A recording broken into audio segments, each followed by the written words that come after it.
feedback and next steps on the draft regional water resources plan, and then some updates on flagship projects. So, and in terms of housekeeping, we will be recording this session. So the recording has in fact started, and we'll be recording it, and then the recording and slides will be posted onto the our website. Could you all please now mute your microphones and then keep them on mute unless you're speaking, which will then mean that we have less chance of getting feedback. To ask a question, please use the Q&A tab. So if you go to the top of your screens, you'll see, rather than the chat function, move along a few and you'll come to a Q&A tab. So if you're asking a question, can you please put that within the Q&A tab, and then we'll either answer it by response typed, or when we come to an appropriate time, we'll take questions to the people who have presented or the speakers. And when we do come to the Q&A session, could you please use the raise hand, and then I'll be scanning to make and I'll bring you in at the right time. So the chat feature is just for technical issues and for comments, but Q&A for questions. That'd be great. So without further ado, pass over to Ben to give us an update on the letter from DEFRA and the second round of regional planning. Ben. Yeah, thanks, Paul. For those that haven't met me before, Ben Fitzsimons, I'm Technical Director here at Water Resources East. Yeah, it has been a long time since we've seen a lot of people in person, but I'm really pleased we've got absolutely loads of people here today, so hopefully get useful update and a good discussion. Yeah, from Kirsty, are you able to drop on slide 4? And just while you're doing that, just to say, Daniel Johns gives his apologies. He's not well, and that's why he's not with us today. It wasn't a lack of interest. It's he was unable to join us today, so he sends his apologies. Thanks. Yeah, Kirsty, if you just go one back on slide 4, and then I'll sort of indicate to slide down. So yeah, we had some, for those that aren't aware, and this is publicly available on the internet, the link is in these slides, which will be shared after the meeting. There was a letter sent to all the regional groups, a joint letter from DEFRA, the Environment Agency, and Ofwat, confirming that there will indeed be a second round of regional planning, with the intention that that takes place with publication in 2029 to match, at this point, alignment with water company planning cycles. So that's a really positive step. I think for all of us involved, it's going to be a really good opportunity to not fall into the trap of resting our laurels and kind of just waiting. I think there's a real opportunity here that as we work through the technical work programme for the final plan, that there's also a parallel work stream that is taking us right the way through, particularly from a multi-sector and environmental perspective, through to that 2029 period, because there's a strong recognition within the letter that regional group should be taking a more leading role in the centre of creating the secure and sustainable future, with a multi-sector skew around water management. And what we've learned through the last year or so, both on the regional plan and later on in today's session, you'll hear through other projects like the Water for Tomorrow project, that in order to deliver that in a way that meets the ambition of many people on this call and outside, there's a lot of groundwork to be done. And so getting that indication now that there will be another round of planning for 2029 gives us the steer that that's something that we can absolutely start working towards and laying the groundwork. So that was a really positive step from them. Just to build on that, if I may, Ben, one of the big questions, and we've discussed it before within WRE, is, and then who pays for this? And that is one of the issues that the Environment Agency is hoping to issue a small piece of consultancy work on, to look at how does multi-sector planning get funded. And so we hope that by midsummer there should be greater clarity on that aspect. Yeah, absolutely. And later on in this call, you'll hear about a couple of projects that do have multi-sector steer, but they've been funded through unique funding mechanisms to allow us to do that. And alongside that, for those that aren't aware, there's been some great work, for example, within the NFU to pull money together to fund extra work that's needed to bring the agricultural sector up into a stronger playing position to play a part in multi-sector regional planning. So yeah, positive, but lots of funding challenges to work through.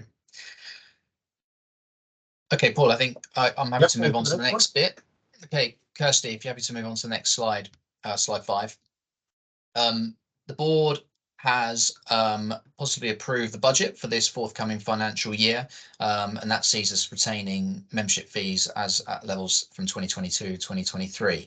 But a really important part to just draw out from the budget this year is that we've been able to recruit 2 new technical staff. On the next slide, it'll show that actually within WRE's core team, it's actually a small number of people, and so getting 2 extra people is really going to build our capacity to deliver against the expectation of our membership and our stakeholders and the regulators.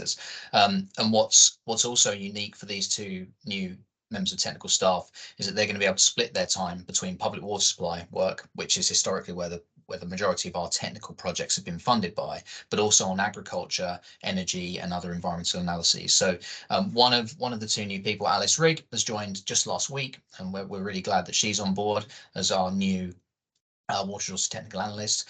And later in a couple of months' time, Catherine Smart, who's got a wealth of knowledge and experience within the region and nationally within working groups for SciWem and lots of other things, will be joining us. And the hope is that that's really going to allow us to start playing a stronger technical role to take forward some of these aspects that have fallen to other people trying to deliver their day jobs as well, and quite helpfully working on the WRE technical program alongside. So on the next slide, Kirsty, on slide 6, there's just an org chart for the core WRE team. So Daniel Johns as managing director, but sitting beneath that, we now have myself with the 2 new recruits reporting to me, alongside Julia Beeden taking oversight of our catchment programs, Luke on the Norfolk Water Strategy program, and you'll hear from both of them later on, Kirsty on the admin and finance, and Lucy Shepherd still seconded in from Essex to work on the Essex Water Strategy, and of course Rebecca on the comms and engagement side.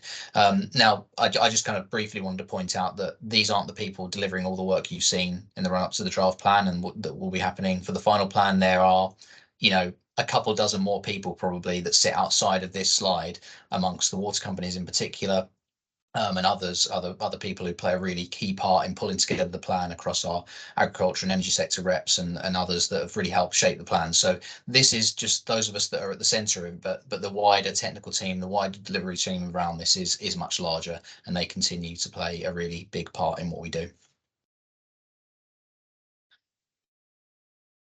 Okay, I think, Paul, we can move on to the update from the consultation, and I'll hand over to Rebecca, if that's okay, Rebecca.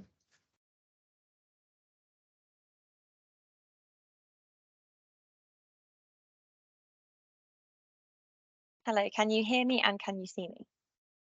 Yes. We can hear you, and yes, you are now visible. Perfect. Okay, perfect.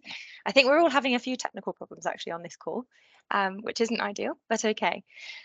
Okay, so I'll give you a bit of an update on the regional plan consultation. So where are we up to? Okay, so Kirsty, if we go on to the next slide.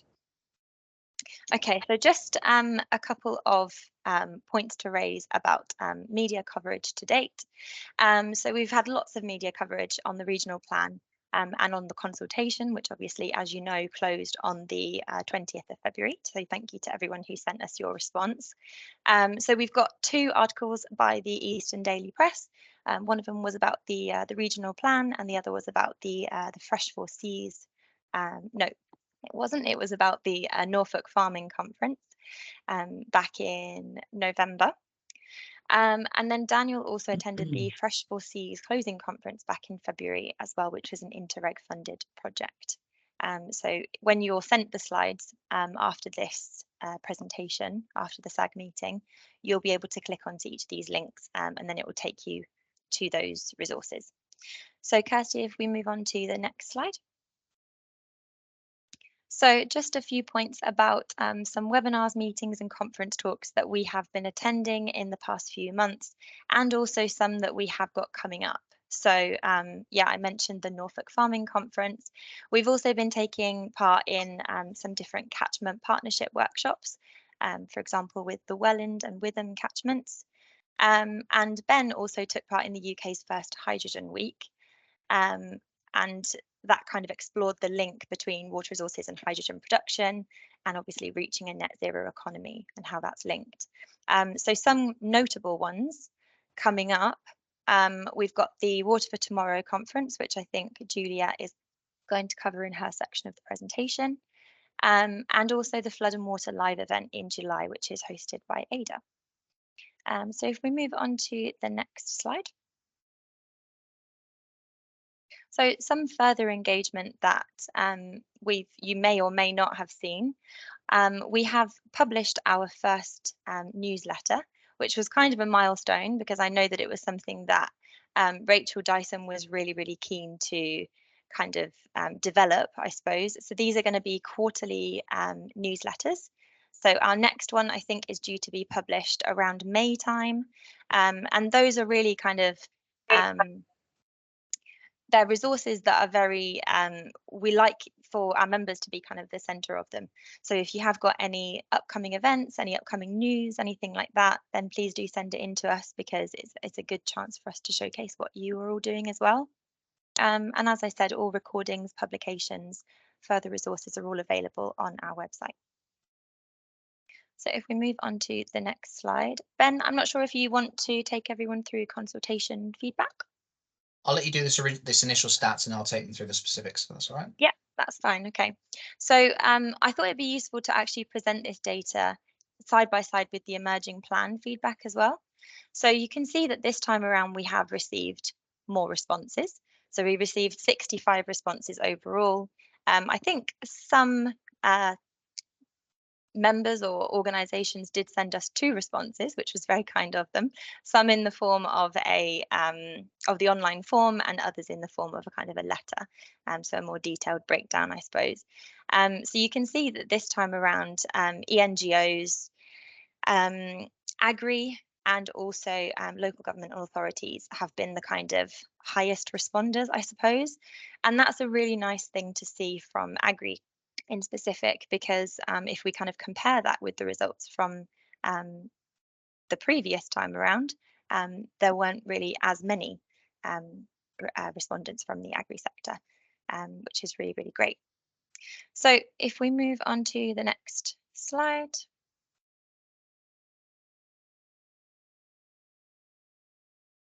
Perfect, and I'll just kind of quickly talk you through these. So again, this is kind of just a visual way of presenting this data. So as you may or may not know, if you did or did not respond to the consultation, there were different kind of questions that we asked, and we asked you to kind of rate on a scale of 1 to 5, of kind of strongly disagree up to strongly agree. So generally the feedback that we've received was actually really, really positive, which is fantastic, especially if we do kind of compare that with our emerging plan and consultation feedback. So I think now we're getting into the more specific feedback. So I'll hand back over to you, Ben. Yeah, thanks, Rebecca. Okay, if you switch on to the next slide, slide 13, Kirsty. Now, I won't read every single line verbatim, but you can read them either if it's big enough on the screen or afterwards at your leisure. Just to flag, I don't know if we've already said this, but we will be issuing a statement of response, most likely in July, once we've had all of the consultation feedback, not forgetting that we're yet to receive Ofwat's feedback on the plan because of mismatched timelines in some of the regional and water company plans coming through. But yeah, by July, us alongside, or perhaps just after, the water companies will be issuing a statement response that breaks out the themes that have emerged through the various consultation feedbacks we've received and outlining what we've done or what we will be doing ahead of the final plan. But this slide just breaks it, and the subsequent one just breaks down by sector some of the key themes that are emerging. So I'll just kind of pick out a few highlights. So from the agricultural sector, consultees that took the time to respond, we're seeing some things that we've heard definitely before, and we're really trying to work hard on, and they're coming through our agri-environment group as well. Most pertinent to them is the fact that solutions in many cases cannot wait until 2050. You know, there are solutions and discussions that need to be had for the agricultural sector and others that are going to need to play out much quicker in the next 5 years, or even sooner in some cases. So there's a need for us, and this is echoed by the Environment Agency's feedback as well, to develop more agile supply side options that can become operational more quickly. And in this case, that's relating specifically to agricultural users, but on a kind of mirrored similar theme, the Environment Agency's feedback talks about a need for us to more fully explore the ability to bring major schemes forward and be more agile in our adaptive planning approaches. There's some commentary that's common across some of these themes, across some of the sectors here, around our board's desire to push for the enhanced environmental destination scenario, and there's a need for agriculture and other sectors to make sure that that also safeguards businesses, and in this case food security, and there is a need for us to make sure that we're understanding those food security implications of any decisions we make. From the perspective of another key thing that comes out a lot with across sectors, but particularly for agriculture, is the need to gain greater certainty and prepare for the impacts of future changes to, or perhaps imminent changes to abstraction licenses. And that's going to form a really important part of our baseline, or our near future baseline, from which we need to then assess. So at the moment, there are kind of broad assumptions around when some of these come in, but we've not yet collectively been able to kind of define the level of certainty that everyone needs. I know the NFU have made big steps in this, working with the Environment Agency, but there is a lot more work to be done on that. So we'll hopefully be able to bring some more of that out within the final plan, pending ongoing discussions. The next one, just to touch on briefly before I move on to another sector, is around defining agricultural need and deficits at a catchment scale. When Julia and I talk shortly about the Water for Tomorrow project, we'll be able to touch on that. But yeah, I absolutely agree. We collectively need to do much more to make sure assessments and our exploration of options and adaptations are relevant to the people, relevant to the scale at which people are working. And in the case of agriculture, that is catchment or sub-catchment scale. And I'll come back to that. The other theme that matches all across this is around sustainable funding mechanisms. And that's echoed in both power sector, agriculture, and others here. So that's something we'll be coming back to on many occasions. So just moving on to the power sector, we have great engagement from the power sector, and there are other projects going on at the moment with the Environment Agency, looking at the links between power, hydrogen production, and water resource and other environmental constraints. So that's really great to see. But we do understand there's more to do, and there's a kind of nod from the power sector respondees that we need to be more thoroughly considering the future of green hydrogen and other options that might be needed to provide the water that sector needs in support of our wider ambitions around a net zero economy. There are some specific geographies around the region where we already know there are some ambitions to develop net zero kind of hubs, almost South Humber Bank amongst others. So there's definite work to be done, and we'll make sure we're trying to build that into our simulation modelling over the coming months, so we can more explicitly understand the implications of that on our wider regional decision-making processes. Perhaps alongside the other two, no less challenging, if not more challenging, from an environmental sector perspective, there is obviously a support for pushing for the enhanced environmental destination, but what's coming out loud and clear is that we need to not reduce our ambition over time, subject to investigations, and we need to be doing everything we can to understand whether that ambition can be brought forward in time. So again, as part of our technical program moving forward, we're going to be looking to just circle back and make sure we're not missing opportunities for early delivery on some of these schemes, and making sure that we're working together at a regional level to understand the options available to us. And the Environment Agency has already fed back some early feedback on the Water Industries Environment Programme, into which the regional groups need to contribute play a part in a regional view of investigations that support our understanding. Because I think it's just, from my perspective, it's just important to be clear that our support for the enhanced environmental destination scenario supports the environmental outcomes associated with the environmental destination scenario. So that is protection of chalk streams, protection of headwaters, protection of UK designated sites. But the numbers around the environmental destination under enhanced are the things that's the aspect we definitely need to refine. So there's bound to be better ways we can deliver those environmental outcomes without in all cases, or fully exploring the implications it has on food security, our ability to provide water to water company customers. So that's absolutely something we're looking to be taking forward, and there's ongoing discussions with the water companies around how best to undertake those regional scale investigations and options appraisal. If you just click on to the next slide, Kirsty, on slide 14.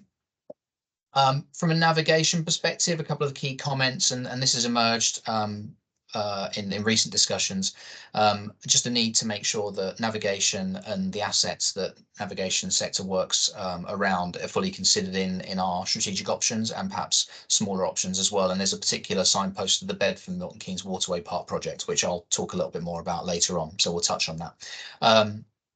But absolutely, the teams working on strategic resource options and ourselves will keen to keep working with the navigation sector on those.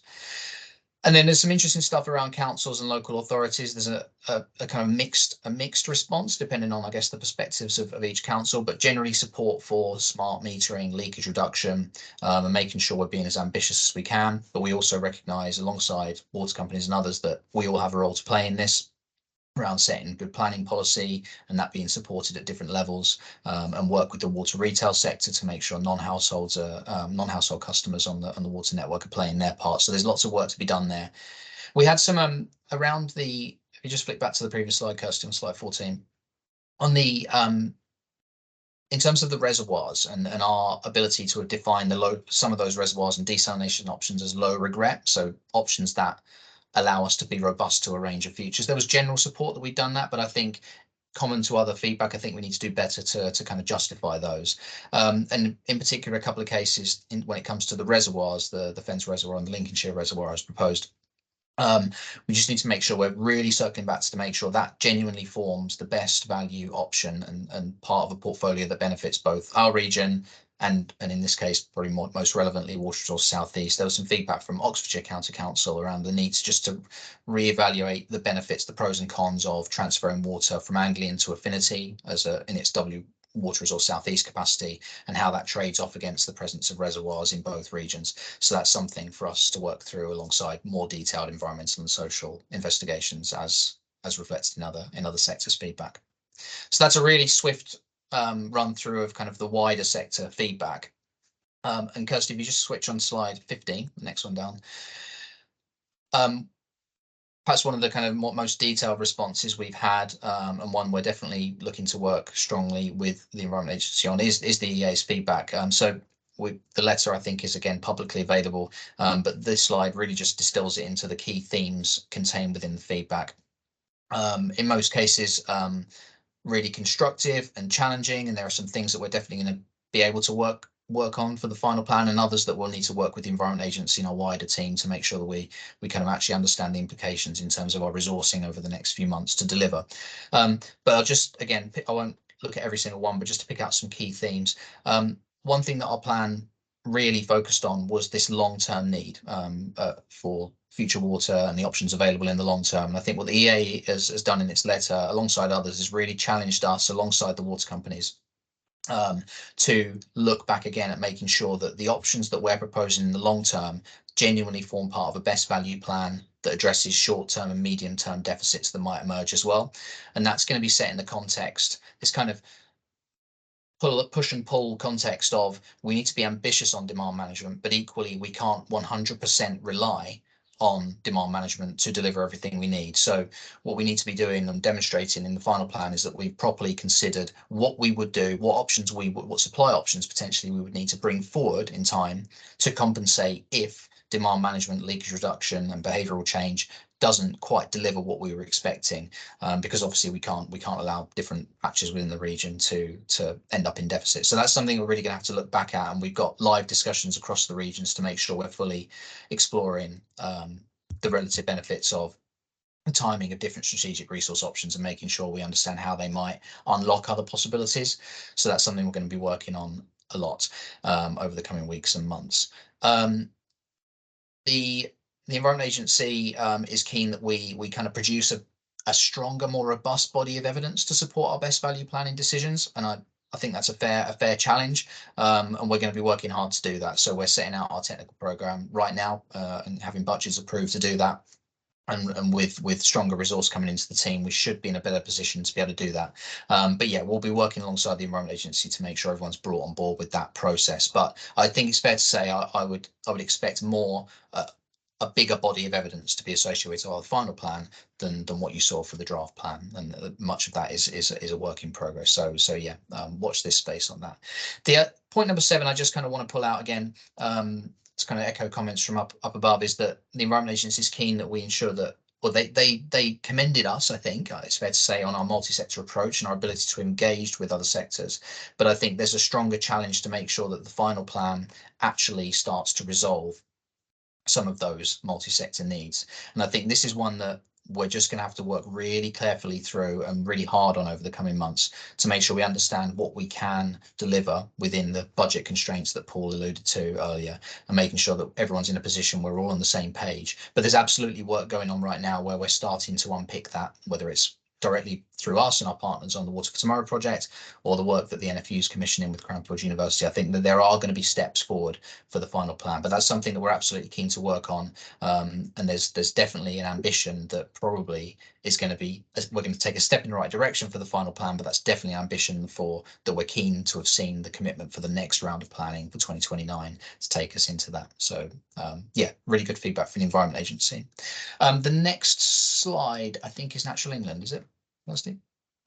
Yeah, okay. So Natural England provided some really helpful feedback around, I suppose really the key theme for us here is around our environmental destination scenarios and making sure that we're properly understanding what it means through the planning period in terms of when we can deliver these things, not delaying things too long, making sure there's no further deterioration, also making sure that the actions to reduce what is currently unsustainable abstraction, it's prioritized where it's going to actually bring the biggest environmental outcomes. So this is all going to be part of our work with the water companies on the Water Industry National Environment Programme, and as I say, the regional investigations, the regional options appraisal about that. The big challenge for us on this, kind of a personal challenge for WRE, is that we need to make sure we facilitate other sectors playing into those discussions as well. There's no point in the water industry carrying out very, very detailed modelling and investigations to just resolve their own supply deficits that might emerge whilst delivering environmental outcomes if other sectors haven't been able to play a part in that. So that's something that we're working through. Our environment delivery group is starting to unpick that now following that initial EA feedback on the Water Industry National Environment Programme. There's other really helpful comments there that I think we definitely buy into, the fact that the current approach to achieving environmental improvement with its link to river flows, as which is effectively being used as a proxy in many cases for wetland and other environmental needs, is lacking in some aspects. So we understand that, and some of the investigations that are being proposed alongside the water companies are looking to kind of unravel that a little bit more and understand more specifically what the environments that we're talking about actually need. So yeah, some really good stuff in there, and definitely fits within our longer term ambition, and we'll hopefully be able to tick some of that off for the final plan. Okay, next slide. Right, so just to, I think it's the last slide from me before you hear from other people, just to sort of touch on the timeline as we go through to the final plan. So as you know, our consultation ended on the 20th of May, and some of our member water companies' WRMP consultations ended around the same time, but a couple are kind of further behind in the process for various reasons, making sure the plans fit the needs and the expectations of the regulators. But what we're all looking to do is be able to produce our statement of responses in the summer. So that'll give you and others a better view of how the final plan is going to change as a result of that consultation. But in the meantime, we're going to be continuing our engagement. There's going to be another one of these sessions in June. So by that point, we will have done more modelling. We will have reworked some of our assumptions following the consultation feedback that we've already had. We'll be able to give a flavour of how that's going to change the final plan. The one thing I will just say before I leave this slide is that the exact timing of publication of both company level plans and regional level plans is a little bit debatable at the moment. There's a lot of moving parts working around at the moment, and each of the groups is looking to kind of pin this down. At the moment, we're looking at a most likely date around the end of the year in December, but there's definitely discussions to be had with the Environment Agency, Ofwat, Rapid, and the water companies to make sure that the timing of our plans, the timing at which water companies resubmit plans to the Environment Agency, the timing at which we look to align and lock down data sets actually meets the needs of each of those levels of planning. So that's something that we're working through right now, and hopefully in the not too distant future we'll be able to give a firm date on that. But at the moment we're looking at the end of the year for our final plan to be published alongside a new set of technical reports. Okay, I think that's it from me, Paul. Fair? Thank you very much. And if we just go on to the next slide, please, Kirsty, I think it's questions now. And Luke has responded to Katie Thornborough, but wondered whether, Ben, you also had any views where Katie says the draft plan was BAU plus, but what would an enhanced plan look like? What would be the main differences? Yeah. So that's right. The core pathway within the plan to be aligned with water companies was for the BAU plus. So the detail around options that were specified in that plan met the BAU plus expectations. If we move to an enhanced with the numbers, with the volume of abstraction reductions that are detailed currently in the plan, what it would mean in general more reuse, more desal. That's kind of the overarching statement.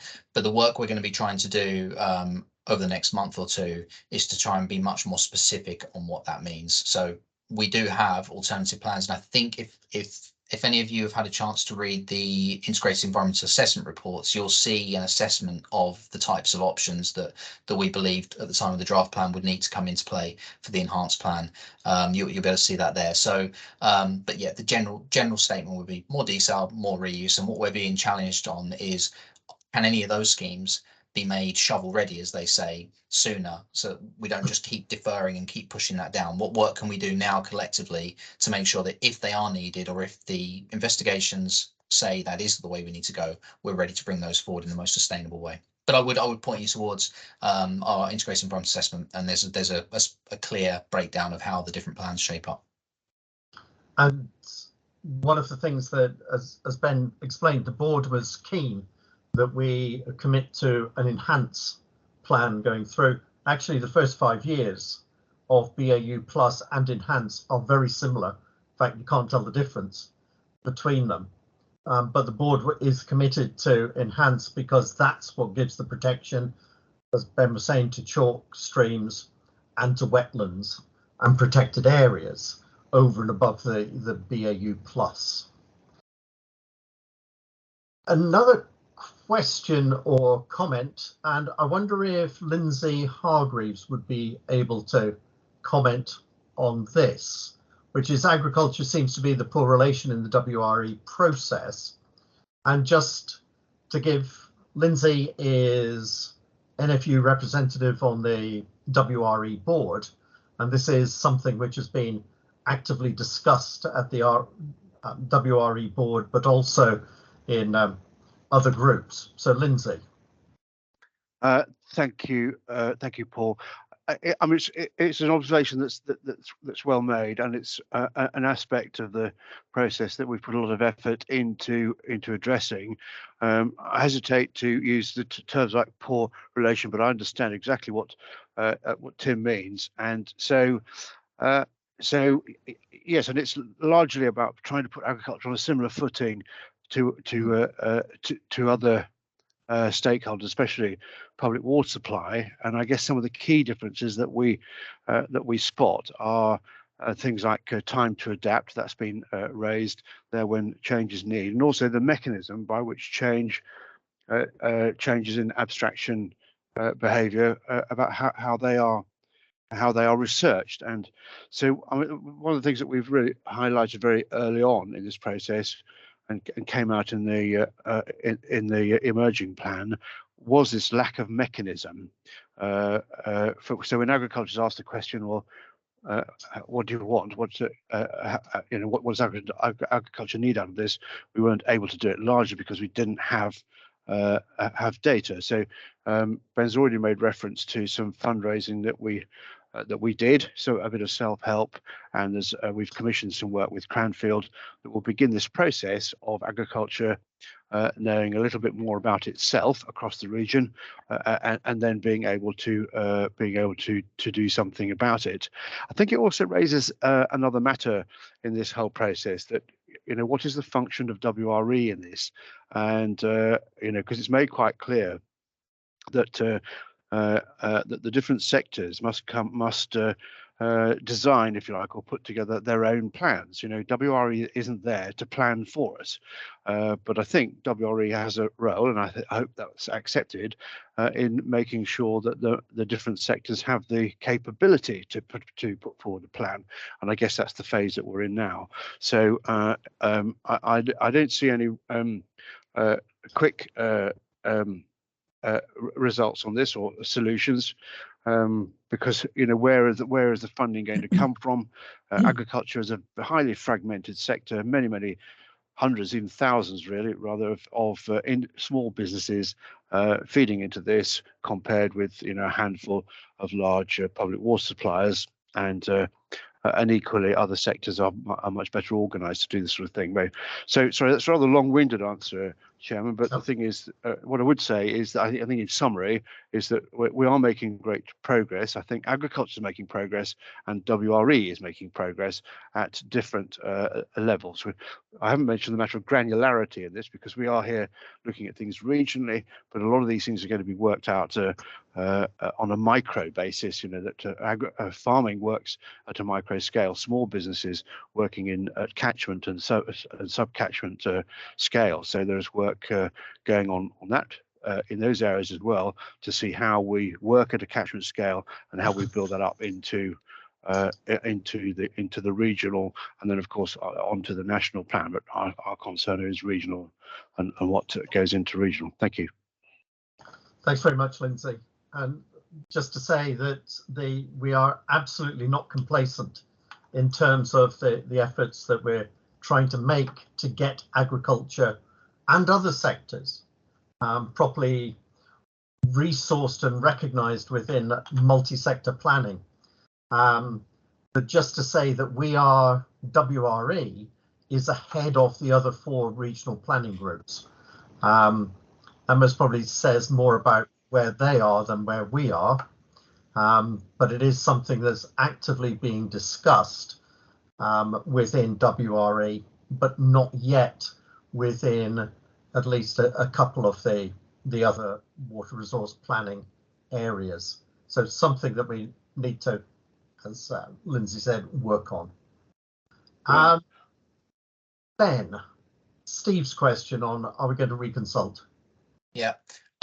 Currently, we're not planning on reconsulting, like in water company planning terms, we're not planning on submitting a revised draft, but that's still open at the moment. This is a subject that's coming up at the regional coordination group next week, and I suspect we won't reach a decision nationally on that until later. But I believe Water Resources South East, whose plan fulfills a slightly different function to us in that it effectively is a big regional water resource management plan, they, I think, will be putting out a revised draft. But at this point, I'm not aware that us or the other regions are currently proposing to put out a revised draft. But that's not to say that there's not going to be plenty of other opportunities to engage with us on our processes through the new technical delivery group meetings, which will be coming out imminently, and our other subgroups. So yeah, please stay involved, Steve and others. And then a question from Robert Young about the water supply and future energy production. So yeah, the question is, has it been fully explored? Well, we did the best we could. It's a very complicated subject. I'm, along with Richard Blackwell from Water Resources West, I sit on a group that the Environment Agency leads, looking at exactly this subject matter. And there's a piece of work that's going on right now with the support of the energy sector to pull together the best information and the data sets we all ought to be using to fully understand this. So we've drawn on evidence that was produced by the energy sector themselves through the Joint Environment Programme, the JEP. And I think if you went into one of our reports, it's probably a linked report, but if you want to come back to me, I can give you more information on that. But even that's almost already out of date. At the moment it's written, it's almost just like any other forecast, it's immediately up for debate. But within that, we captured a wide range of potential future water demands. But I think what's important to note here, and almost like it's not a negative, but just a recognition of further work to be done, is that the way that work plays out is that it puts future water demands where we already know energy needs water. existing assets, but they may be kind of sites that have been scaled back for until carbon capture storage kicks in or whatever it might be. What we really need to work more on, and what we're looking to partner with others on, is understanding where there are going to be these new hotspots of demand associated with energy and hydrogen production. So Anglian Water right now are in live discussion with those working on the South Humber Bank as an example, and new options around like desalination, like you say in your message, are definitely going to be up for consideration there. Okay, and another one from Katie. Who's in charge of water meter legislation? It's a tough one. Who is in charge of water meter legislation? I don't know the answer to that. I think, yeah, you know, it'll be jointly owned, but between DEFRA and DLUC, because building regulations, if it was a building regulation matter, it would be within DLUC. Most of the water legislation sits within DEFRA. So I'm not quite sure where this would sit in terms of ultimate policy ownership, but it would be somewhere within that grouping. Yeah, but it's a good question. I'll take it back to our alignment group water companies to understand how each water company's metering plan factors in, these blocks of flats as an example, to see if there are any plans. I know there have been trials around the country to do more refined metering plans on these types of developments. But yeah, I'll definitely look into that. So thanks. Okay. Thank you. And then a question by proxy from Nathan. Until more resources come on stream, should new development be water neutral in places that have no additional water available without impacting the environment? Well, Nathan's incredibly close to this subject, and I know that in other parts of the country, this is not an easy thing to resolve. Actually defining what water neutral and in other themes nutrient neutral actually means and how you achieve that is really tough. But yeah, wouldn't that be nice in a simple answer? But I think what's interesting, actually, Paul and I just this morning, in discussions with the water companies, heard live there are examples where local solutions are being found to allow development to take place in a water neutral manner. So the example we were given was an existing water using business that was looking to grow and had to submit a planning application, and there is an example in this case where that planning application has now been associated with a condition where it must not place extra demand on the potable network. So there are local cases, and that falls off the back of, in certain water resource zones within our region, there is already a temporary moratorium on new non-household demand. Now, water companies do have a statutory obligation to supply new household development, but in the case of non-household development where these local hotspots can emerge, it seems that some other local solutions are arising. And there are within the overall region a number of places where the Environment Agency is now objecting to development of mixed housing and commercial, but housing development on the basis that there isn't available water supply. So those are really active discussions which are happening as we speak, and are tricky because there are the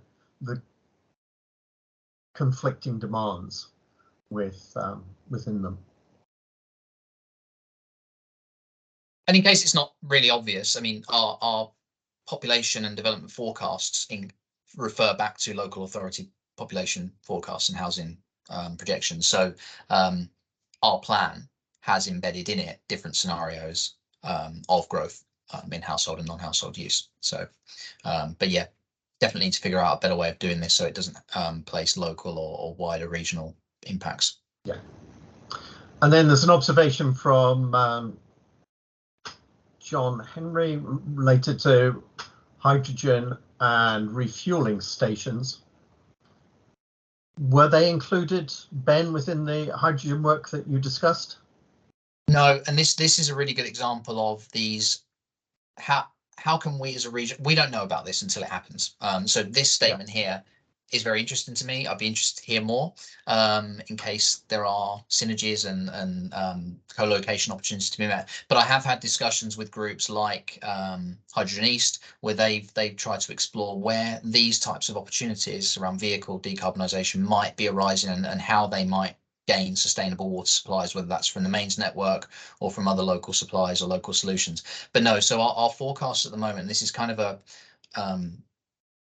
something we need to address going forward, probably for the next cycle, is whenever we look at forecasts at the moment, we already understand there to be a water user at point X. Could that point grow in the future, or could it reduce in the future? Until we know where these new emerging demands are going to occur, we can't factor them in. So the simple answer is no, they haven't been explicitly factored into our thinking, but it would be great if we could, and having a better understanding of where these emerging water uses are going to be popping up is going to be the start of that. So I know Hydrogen East and others are trying to collate this information, but if there's anything out there that we should be aware of that we can factor into our final plan, please do let us know. Good. Wendy, you have a question. Yes. Can you hear me? We can. Yes, thank you. Hi. I'm sorry. I don't know if this question's been raised before, and I'm sorry if at all it sounds stupid or anything, but because I'm just trying to understand things for myself. Okay. So, Paul, I recall going to a meeting where you said wastewater, what to do with the wastewater was one of the biggest issues. And one of the things that hasn't come up in this discussion is this issue, which is challenging, I know, lots of companies, the issue of sewage and water supply. And I know that river groups have advised us, this is river groups, particularly in Hertfordshire, advise us that head streams from the chalk that feed the Cam and Ouse are already drying up, and the aquifers are virtually empty from last year. So they say the water companies are going to find very little to pump from the rivers. This is in relation to an article about the fact that water companies plan to pump rivers if summer drought strikes next year. Could you comment on that? Because it seems to me that the two things are linked. You know, how are you going to address this issue? Can you hear me? Yes. Yeah, no. Sorry. Who's going to answer? And I'm sorry if it's a question that's already been discussed or raised or anything. And I'm just trying to understand it for myself. So I really would appreciate a response. Yeah. So the issue, and this is sort of one of the sort of interesting interfaces between water resources and water quality. And what we're dealing with here is mainly the water resource issues, but as you highlight, there are major water quality issues also within the region. And one of the things that I have mentioned is in the past is that not only do we have to think about whether or not there is sufficient water availability, but we also have to consider whether or not the rivers and surface water have got sufficient capacity to carry the sewage discharges which are going to be discharged into them. One of the places where you get this interface, as you've raised, is on what is considered within the water resource plans as part of the environment scenarios. The focus within those water resource plans is on environmental flow. Mm. Now, if you've got the right environmental flow, you should be able to have the capacity to accept the sewage discharges. The other thing is that in certain weather conditions, in certain receiving waters, then the sewage discharges can in fact be a significant part of the flow within that river or stream. You know, under certain conditions, it could be upwards of 80% of the flow is actually discharges from the sewage treatment works. So all of this has to be taken into consideration. I think it has to be done on a case-by-case basis. It will be being done on that case-by-case basis. So it just need to have a look at what the particular circumstances are. The water companies will be realizing that. The Environment Agency will also be looking at abstraction from those sources as well, and it will all be taken in the round. But unless we've got a sort of a specific, it's very difficult to talk about what the answers might be in that particular location. Thank you very much, Paul. Just one more question on that. Is this question came up at the last Natural Cambridgeshire meeting, which was the issue of the fact that we understand that last summer, the Environment Agency asked water companies in the Cameli Ouse area for hosepipe bans, and this was not granted. Could you comment on that? Because that's something that really bothered a lot of people, because how are you going to change behaviour, in terms of understanding that we all need to save water? So this is also something that comes into water supply. And yes. Yeah. Yep, no, absolutely. And I think it is. So the final decision sits with the water companies in discussion with the Environment Agency. But that would be a discussion for the individual water companies. Those of us who sit within Water Resources East can have our own particular views, but in terms of governance, we have no say over what an individual water company does. However, I think that there needs to be a much greater realization by the public in terms of, I sometimes feel that there's a disconnect in people's thinking about how they individually want to use water and what impact that's having on the environment. And somehow we need to have more of a public debate around, if you want to water your garden, if you want to fill your ponds, if you want to wash your cars, then there are implications of those activities in terms of water resources and water resource use and environmental flows on, in particular, because it gets highlighted, the protected chalk streams. And so I think that is absolutely a conversation that we should be having as society. Thank you, Paul. That's very helpful. And I'm not expecting another answer, but just as a final conclusion, a lot of people would take that very much on board. But when they see lots of, hotels or new development proposed, and you're telling them to cut down on their showers and not water their gardens, it's kind of it's quite tricky to accept that. Thank you very much for your responses. Okay, thank you.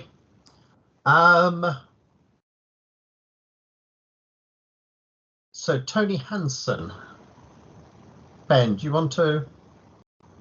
Yeah, I read the question and thought, oh, we should talk to Tony Hansen. It was Tony Hansen raising the question. Yeah, I think it's a great subject to bring up, and actually it links back to what Wendy was just talking about then, in terms of a broader need to, whether it's a communications or a planning issue, is just make sure that there's not mixed messages being sent or felt across sectors. So the example that Tony gives in the Q&A is that his second point anyway is that there was some confusion, I think, last year amongst golf courses and leisure centre water dependent businesses when temporary use bans and hosepipe bans were kicking in.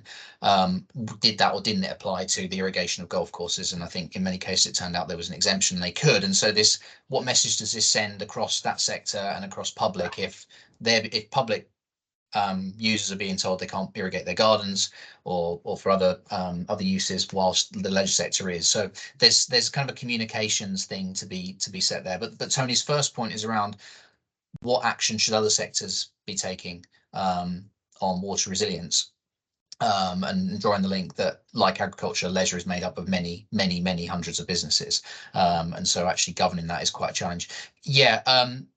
There's definitely the kind of the interesting thing here from a leisure sector perspective is that many of them have mixed sources, and this is true across some agricultural subsectors as well, in horticulture and covered cropping as well, that where there's a mix in independent abstractions from the environment that are permitted through the Environment Agency, or where they also depend on mains feed, there's kind of just some confusion and interesting messages around how that water is managed and where they get their resilience from. But I like the fact that Tony says action on water resilience, because in many cases, the actions that need to be taken on reducing demand will both facilitate the achievement of environmental objectives, but also facilitate businesses, households and others gaining resilience in their water use. So if we can all adapt that, I think there's definitely a part for us all to play. And yeah, I don't know whether Tony was going to plug, but I know there's a large body of work that's gone around setting up something that those in the leisure sector and the golf course in particular can kind of sign up to sort of help them understand their water efficiency and their water resilience. So yeah, I agree. Part to play. It's not something that we've been able to really explicitly tackle within our regional plan, but I think if we don't, there are going to be big opportunities, because I think, again, like agriculture and others, whilst there are many hundreds, there are individual cases where big savings can be made. Through either network management within these big sites, or just simply better efficiency or better planning of the way water is managed. So even if the number is relatively small at a regional scale, locally for that catchment or sub-catchment or for that business, it can make a big difference. So I'm really keen to see that work progressing. Okay, thank you. And then we'll take this as the last one before we move on to the update on the project. So John Henry. Thank you. I was just providing more information to Ben. I've checked. Each site's going to ultimately be 50 megawatts of hydrogen, and they will need 150,000 tons of water per year each. And I'm working on 8, and there's going to be dozens of these around the region. Wow, weights of water. We always get criticised using mixed units, but we've not put tons of water in our plan. No, that's really interesting, John. If you probably got my email address through this, I'd be really happy to receive more comms on that. That'd be really interesting. Sure, or somebody can connect us. I'm happy to. Yeah. And Paul, it's good to see you again, by the way. And you. And we should just say, Ben, you should be thankful that it's not in pounds. I know. I know. Really. And shillings and pence as well. Okay. Thank you very much. So we now move on to an update on projects. So the first one is Water for Tomorrow with Julia. Hi all. Okay, so thank you very much. As mentioned, I'm Julia Beeden, the Catchment Programme Manager, and I've also been project managing the Water for Tomorrow project from the Water Resources East perspective. So Water for Tomorrow, is a project that's running across England and France, from the East Anglia area of England and part of northern France. And it's collaboration between 5 different organisations. Whose logos are detailed on the bottom of the slide. Because it's obviously a big meeting with lots of things to discuss, Ben and I are only going to give a fairly quick overview of what Water for Tomorrow is about. But our kind of end of project conference is on Wednesday, the 22nd of March, so next week, and attendance can be online or in person. So if you haven't already signed up and you're interested, then please do. That conference is a full day, so that will go into considerably more detail about each of the different projects the partners are undertaking and their different outputs and results.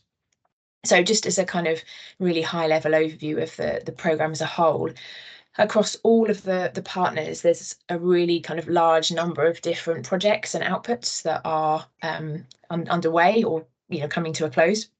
The Rivers Trust, for example, have been working on what they call participatory modelling, which is really looking at understanding the whole system, a whole systems approach to looking at the links and the factors that affect each different sector's decision on water management, and things like if DEFRA was to change a policy, what impact that might have on farmers, and then the knock-on effect that might have on food availability or even carbon footprints, for example. So that sets a really nice kind of starting point for this project, trying to get sectors together to understand from everyone's perspective what water management is really about and what it looks like. And the little picture of the elephant in the top corner is one of Alison from the Rivers Trust's pictures about how if everyone looks just from their own perspective, they'll see something totally different. But if everyone can work together, we can kind of understand the issue and therefore tackle it. The Environment Agency have also created some groundwater availability maps, which they've trialled for East Suffolk. And those maps have been quite well received, and so the Environment Agency hope to kind of roll that out for some other areas. I think maybe starting with Essex next.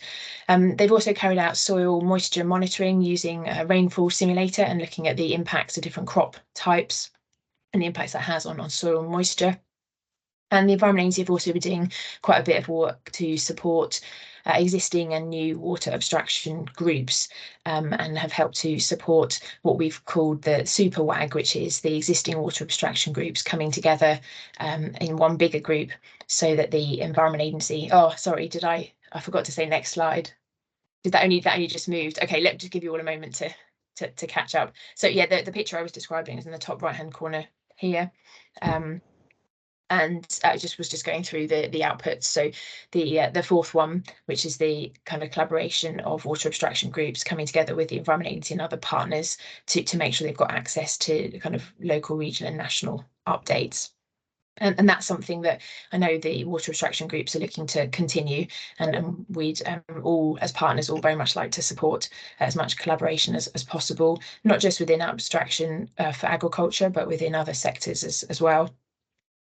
The Environment Agency have also done some work on surveying farmers to understand how they would respond in different water scenarios in future. And quite interesting results will be discussed at the conference from that. Across in France, they've been putting in a network of groundwater boreholes to do some monitoring to look at real-time impacts of abstraction. On my next slide, I'm going to touch on some of the local projects that have been carried out by local. I'll just stay on this slide for the moment. Yeah, on local catchment partners, and then Water Resources East and also BRGM in France, a bit like the British Geological Society in the UK, have been doing hydrological catchment modelling, looking at different options for the future, looking at different climate change scenarios, exploring trade-offs, and ultimately bringing some of those modelling outputs together to allow stakeholders and users to visualise. Right now, if you go on to the next slide, Kirsty.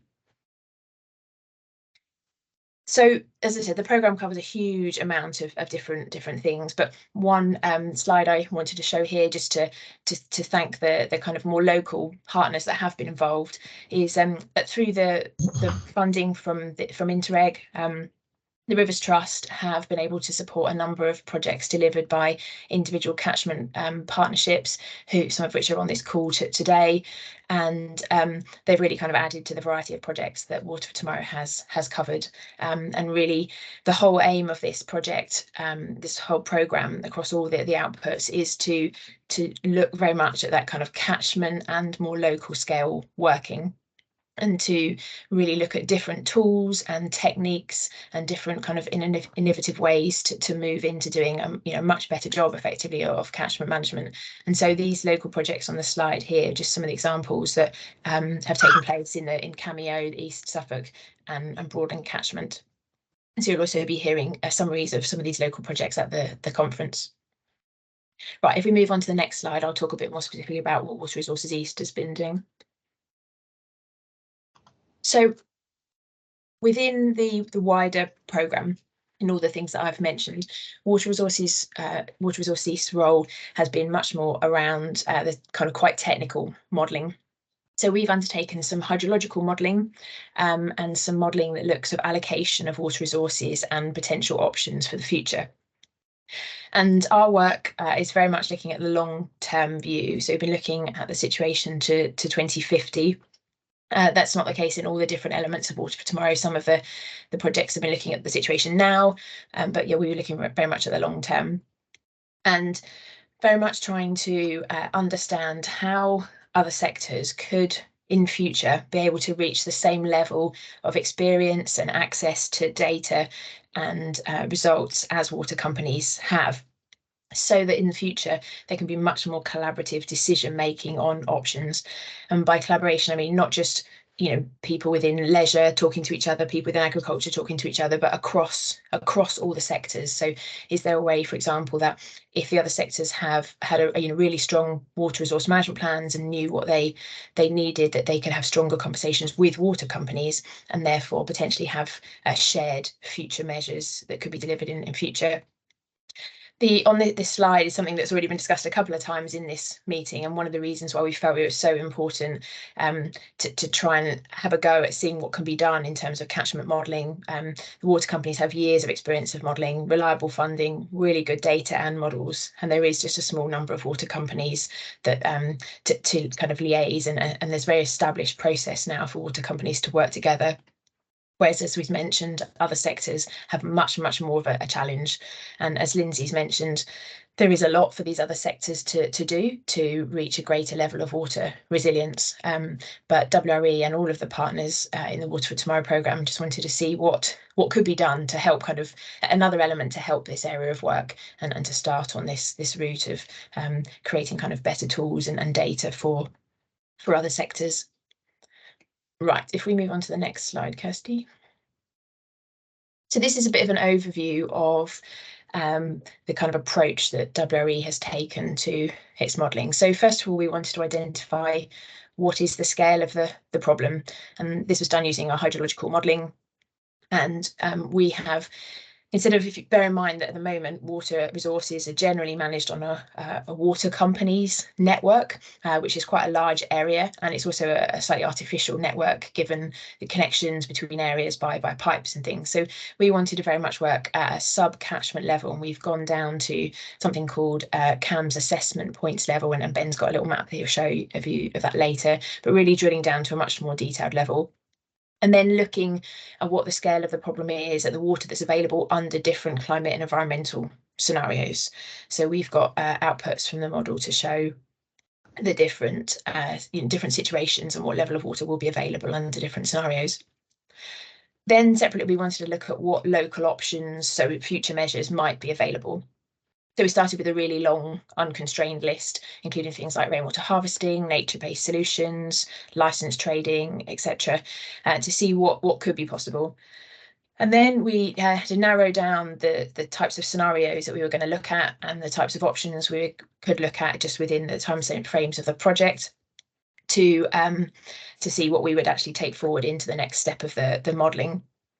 And so we then wanted to look at, of the options that we'd chosen, how would they perform given future uncertainty? So if you bring that modelling together with the options work, what do those options then look like? And how could we find out what the cost, look at the kind of assessment of options in terms of their cost, the available water that they create for supply, and what the resilience of that supply would be, and be able to compare between the different options to see which of those might be most useful in future, and really importantly to be able to examine the trade-offs.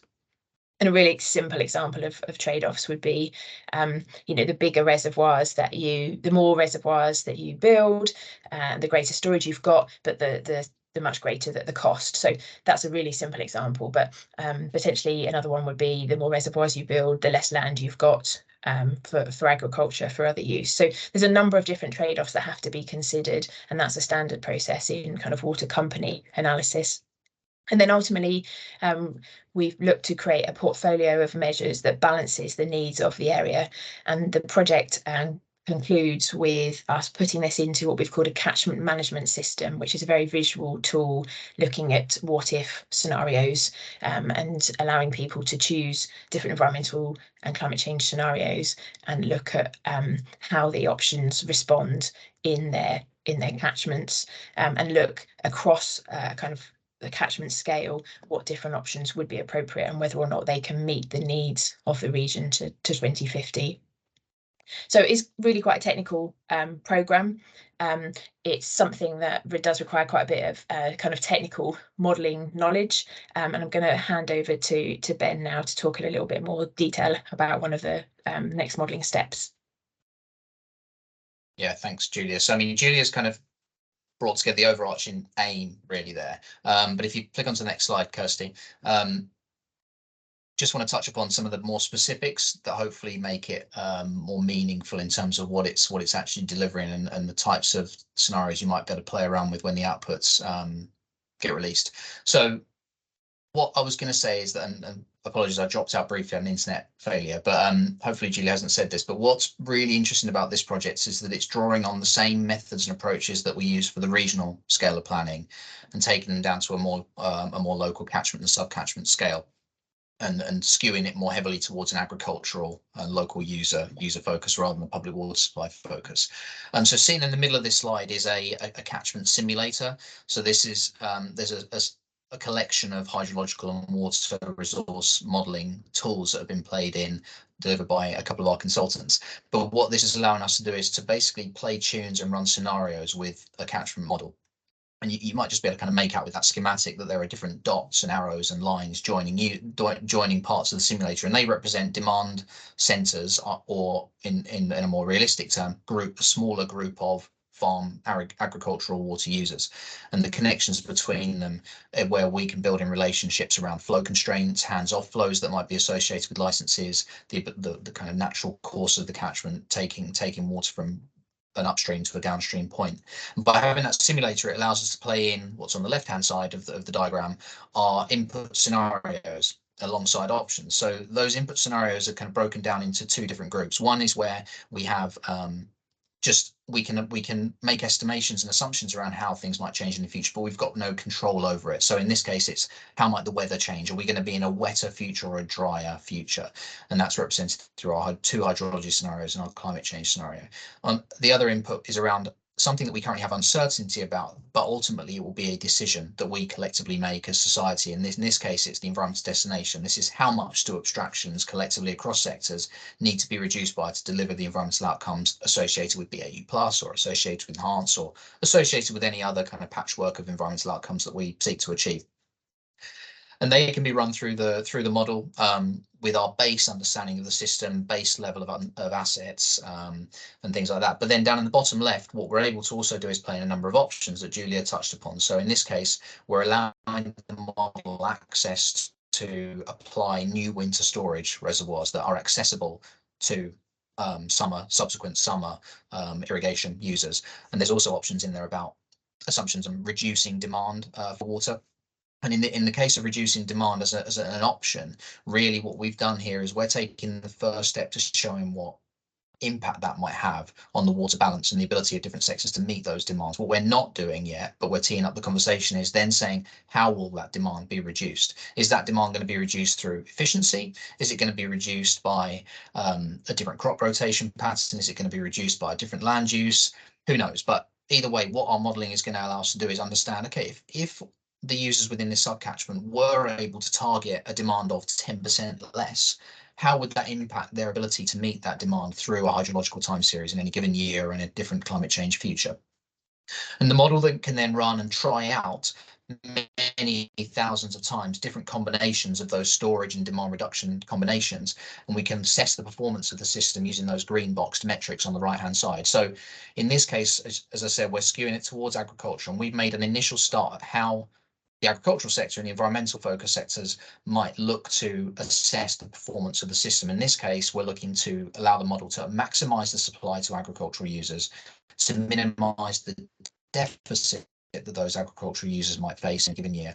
But also, interestingly here, in contrast to the regional simulator, we're not just looking at the magnitude of deficit, we're looking at the frequency at which deficits occur. Because what we've been hearing over the last couple of years is that it's multi-year droughts, it's multi-year consequences that really make a difference on business viability. So we're looking to play that into the model, and we can work that through with stakeholders over once the project completes and we take this forward. In addition to that, we're also looking to optimize or minimize deviation from environmental flow requirements. So, and that's something that we weren't able to do to a really detailed level in the regional simulator because of the scale. So if you go on to the next slide, Kirsty, I'm just going to broadly talk about what this tells us, and some of it's really quite unsurprising as a statement, but actually once we start unpicking the data, it'll become more interesting. But as I said, it allows us to understand at a subcatchment scale the relative magnitude of agricultural deficit at subcatchment level. And when I talk about subcatchments, the little map down the bottom right, I just kind of wanted to pick out because we've talked a lot about having assessments and tools at the right scale. And whilst this isn't at the individual business level, at the individual farm level, for instance, this represents a massive step forward in our ability to present results at a more useful scale. So on the map that's the outline of the region, the boundaries that you see there that are kind of the kind of white hollow boundaries represent our 15 water resource zones that the region has presented results at. And the best we've been able to do today is produce results at that level. Now, the zoom in is an example of the Waveney catchment within the Broadland area, and you can see there the different colours. The colours don't mean an assessment; they're just to help you differentiate visually between the different subcatchments. You can see just how many the change in scale that we're looking to present these results at. So our hope is that collections of water users within those subcatchments upstream of Environment Agency assessment points will be better placed to take the outputs from this work and then take it to the next step and say, okay, could we deliver that volume of reservoir storage? Could we deliver that demand reduction? How would we manage that? Have we exhausted our options, and what's the next step for us? So that's hopefully going to be a really interesting part of it. But just a couple of like headlines, as I say, perhaps unsurprising. The modelling in its early stages right now, and in terms of results that we've seen hot off the press, it's showing in a numerical basis from a model output that without adaptation to reduce demand or invest in storage, agricultural deficits will occur under these different futures. And that's something that we know already, but I think these types of tools are going to help us quantify and explore the options that are available to mitigate that. And what we're also seeing in a model numerical output is also that investment in reservoir storage not only reduces the magnitude of deficit, but the frequency at which that deficit occurs. So again, what we can explore is the relative trade-offs between those changes in water management. And I think the final slide from me, if you flick on, Kirsty, in terms of next steps, just to reiterate really what we've said, is that this takes it to the next level. It's not for us to define any given farm's management process or any water abstractor group's local scheme, but this is to facilitate those conversations and answer questions at different scales. So posing back to, for example, DEFRA, you know, what volume of storage, what level of investment would be needed theoretically to mitigate, to provide food security in these catchments and these sub-catchments. And these are really, really important outputs, I think. Also improve collaboration. But the important next steps are really those bottom few bullet points, where what we're looking at here is we're providing the tools, and we've done this initial legwork, but now we need to really take it and turn this into real world stuff.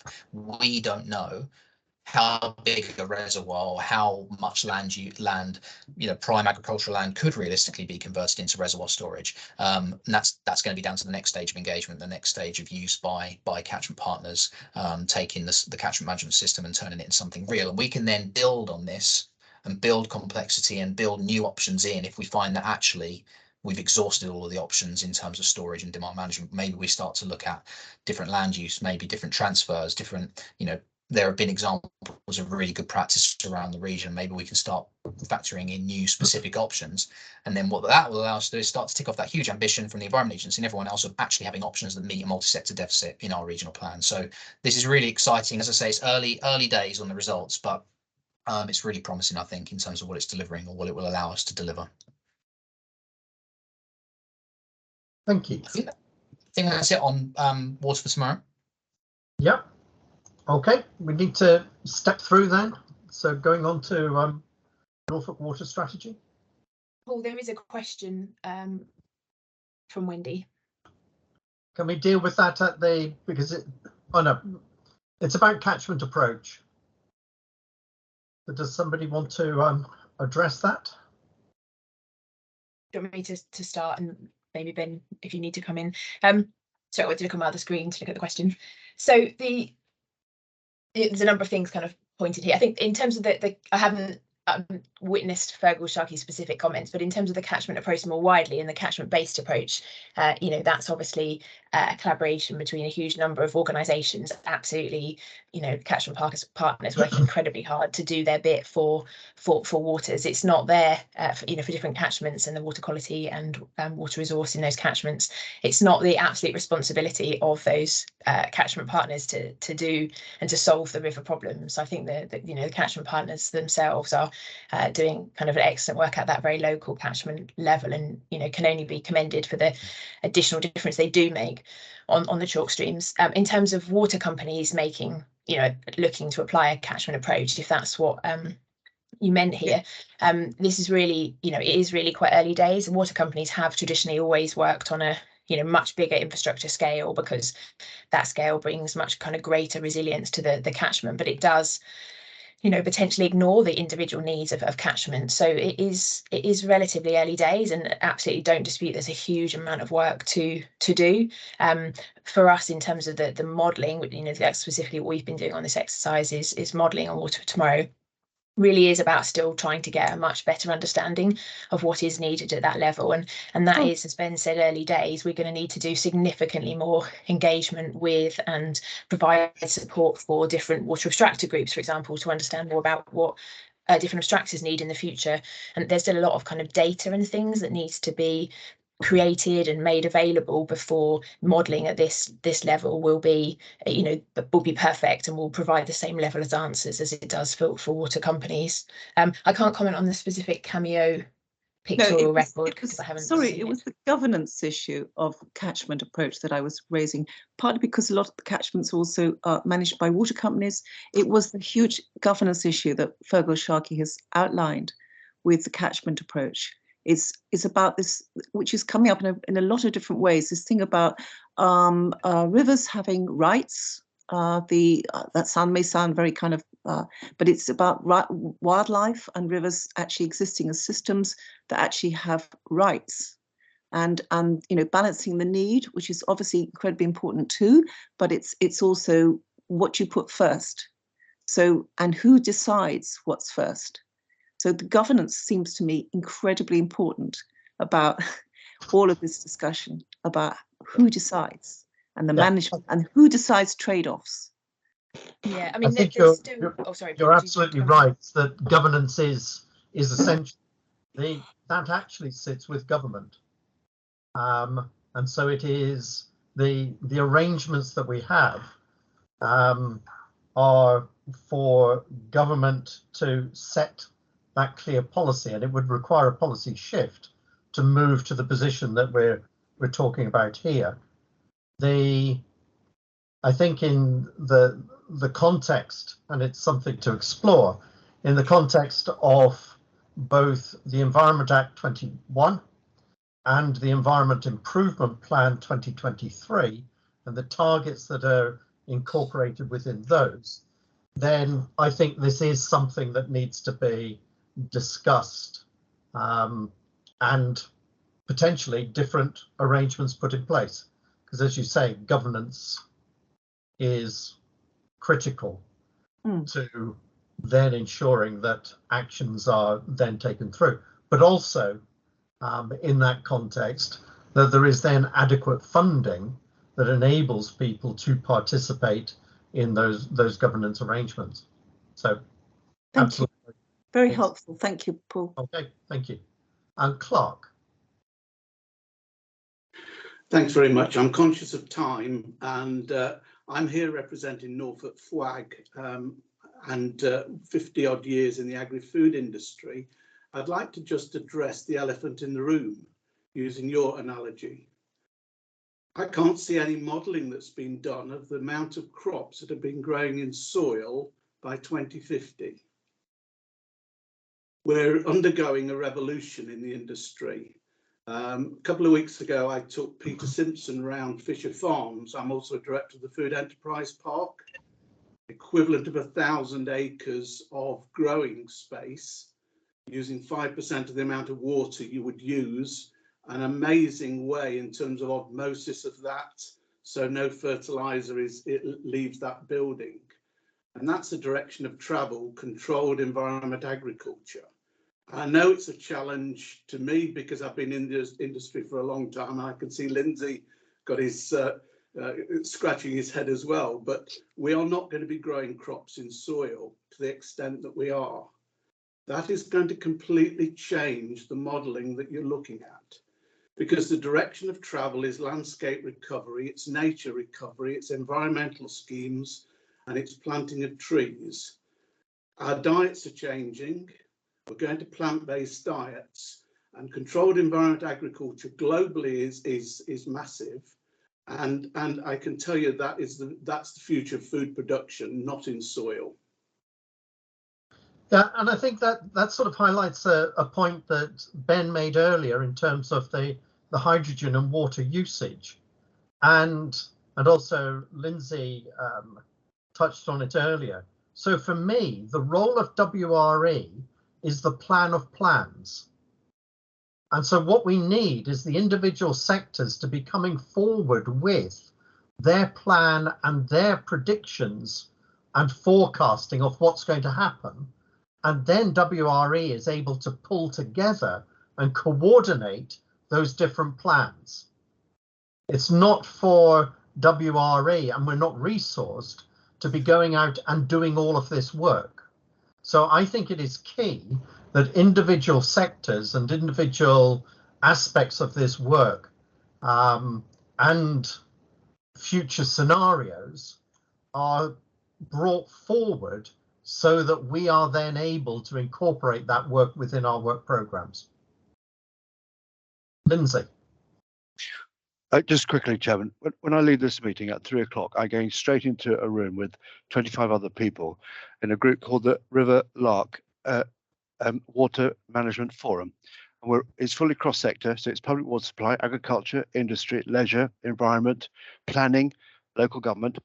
And our remit, which we will hopefully formalise today, will be to provide a forum where we can, at micro subcatchment level, the Lark is quite small, where we can share, we can take part, we can collaborate, we can pull together all these variables that have been talked about in almost aspirational terms so far this afternoon.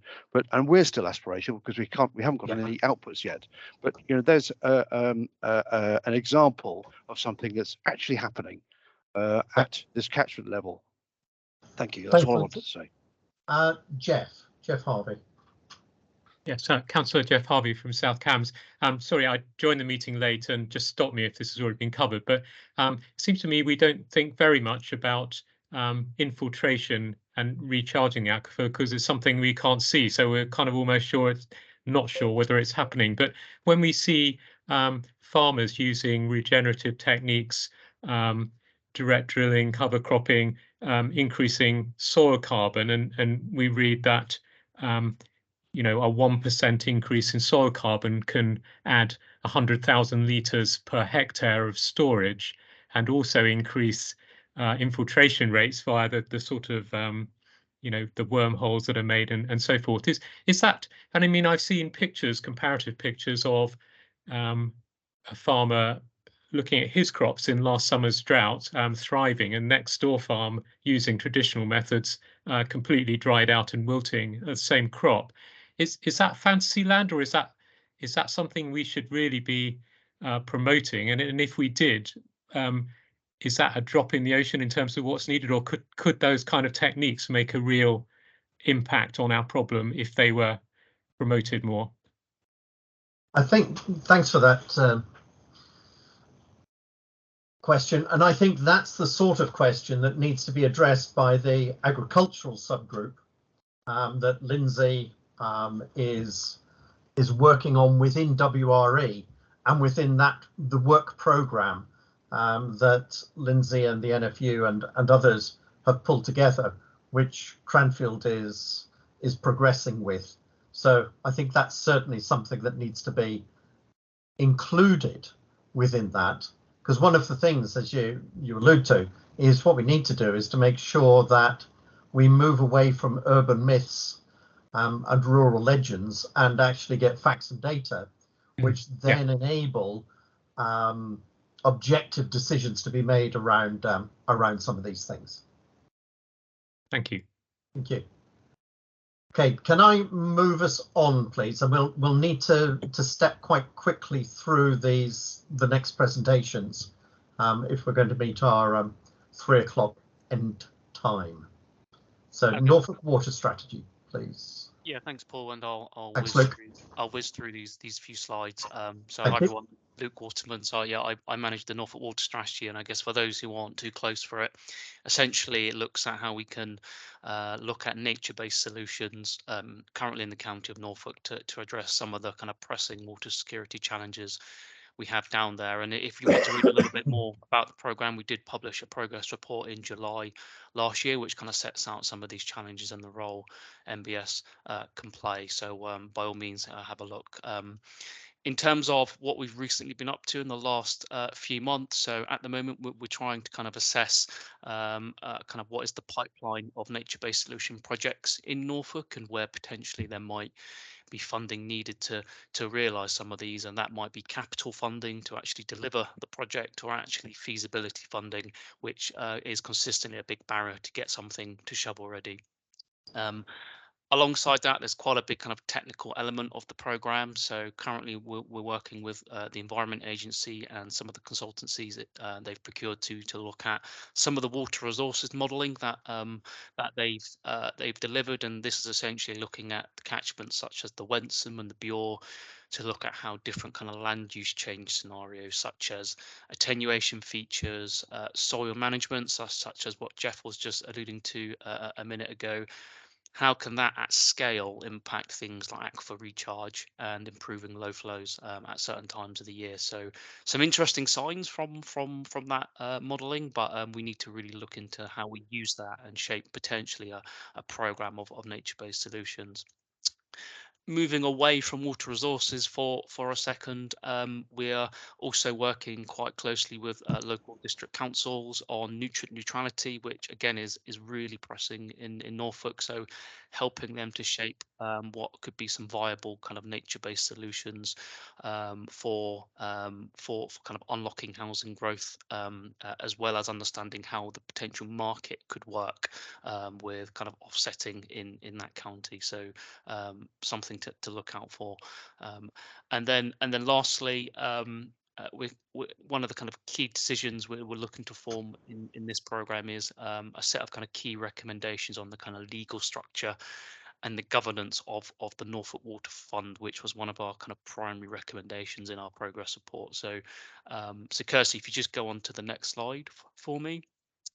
I guess the essence of what we're trying to achieve with the Norfolk Water Fund is a kind of blended investment vehicle. Some of this you see that are kind of spinning up now across the country, as we recognise that nature is underfunded and we need to start blending different forms of investment to achieve the targets we want to achieve. And ideally, if we can aggregate a portfolio of nature-based solutions, take that to prospective funders, potentially stimulate private investment, that could be a really good outcome for Norfolk. So we're currently thinking about whether we could launch the fund as a hosted program, so kind of reusing WRE's existing governance and decision-making process, or actually could we move towards more of a dedicated vehicle? And I think currently we're kind of thinking using a hosted program might be quite complex with WRE in terms of its kind of geographical coverage, its existing governance and decision making, and any potential kind of liability to hold funds. So we are kind of moving towards potentially setting up a new dedicated vehicle, potentially something like a community interest company, limited by guarantee, those sorts of things that might be amenable to this type of outcome. So I guess on that, we're looking to finalise a paper and to reconvene the steering group for this programme, and hopefully that will inform a broader set of discussions, many with the likes on this call, to kind of gauge interest on our recommendation to set up the Norfolk Water Fund, as well as any interest in membership and a potential board on how we manage funds into nature-based solutions going forward. Next slide, please, Kirsty. And then just looking ahead for the next few months out to the summer. So what are we primarily focusing on? So as I said, really keen to build this kind of bottom-up portfolio of nature-based solutions for Norfolk, as well as do some more top-down modelling exercises to look at the kind of landscape carrying capacity for nature-based solutions. And that's across this emerging kind of backdrop of environmental markets, which are nearly on our doorstep now. BNG, nutrient neutrality, voluntary carbon, really exciting times to kind of be leveraging investment into nature. So we're really keen to seize the opportunity on that. By doing so, we would like to try and set out a kind of funding strategy for those kind of flagship projects and use that as a kind of a bedrock to launch the Norfolk Water Fund. In the long term, I guess you can transition into the delivery of these projects, and it's lots of barriers in terms of feasibility funding, delivering those pilots on the ground and capturing those learns. So that we're really keen to understand what are the kind of capacity building barriers with some of the kind of brilliant organizations that already do work on the ground and deliver nature-based solutions. And obviously by launching the Norfolk Water Fund, how we can kind of consistently secure that capital investment for those projects. So that's going to be kind of post summer as we kind of hopefully move the program more into a kind of operational phase in the long term. So I'll just pause there and happy to take any questions at the end, but hopefully that's a good flavour, and do reach out to me if there's any more questions on that. Thanks. Thanks, Luke. So then on to the Essex Water Strategy. Just trying to get my camera back on. Thank you very much. So, so the Essex Water Strategy is really about bringing together lots of different data sets of water, lots of different pieces of water information, and trying to get a much better understanding across the area of Essex. So we're trying to bring together catchment level information, but at a scale where a lot of decisions are made. So translating that catchment data into data that applies to district council and the county council level. So Lucy Shepherd, who works for Essex County Council and is on a kind of secondment to Water Resources East, Lucy has been engaging with a number of different groups and trying to understand how the information that she's bringing together for Essex can link with some of the different partners that are listed on this slide, trying to make sure that should be providing information that is of interest and can link into the green infrastructure strategy, biodiversity discussions, highway discussions, etc.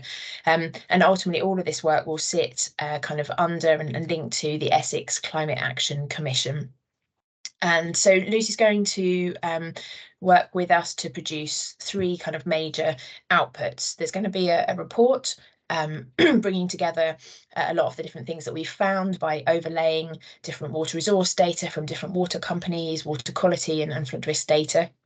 So a kind of standard report format that you'll be used to, but there's also going to be a much more public facing output, which I'll touch on in a minute, and hoping that also to bring together the huge amount of data that has been gathered during this project and bring it together in a format and in a way that's much easier for partners such as catchment partners or parish councils, for example, to use. So the strategy report itself, I'm not going to spend lots of time going through this, but you'll get the slides so you can have a look in a bit more detail. But basically the report will conclude with making recommendations for further activity.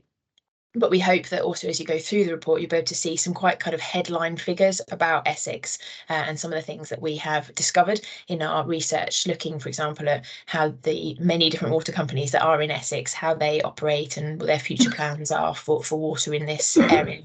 And then, yeah, making recommendations for future activity and bringing together a kind of a real context by which people can get together in the future to discuss water in Essex and what needs to be done.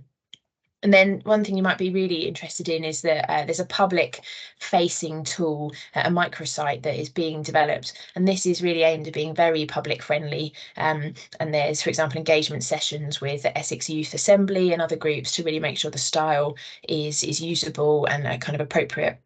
And this is going to be one of those sites where you'll be able to click on a number of different elements and come up with explanations of different kind of different bits of data or different issues that arise in Essex. So really give a bit of an explanation and help with water literacy generally for Essex. And we hope that this tool in future years can also grow to encompass more and more information as available, but certainly looking to get this tool kind of initiated through this project and to make sure that it's something that lots of people can use and refer to as a useful guide on Essex County Council's website, linking in with their climate data and information.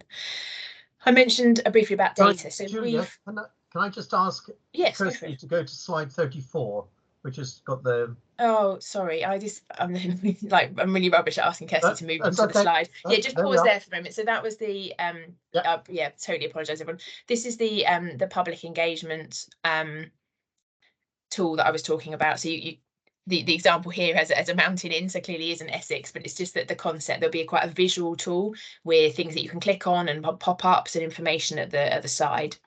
So Apologies that you couldn't see that while I was talking. So that's the public tool that will also kind of complement the main report. And then if you go on to the next slide, Kirsty.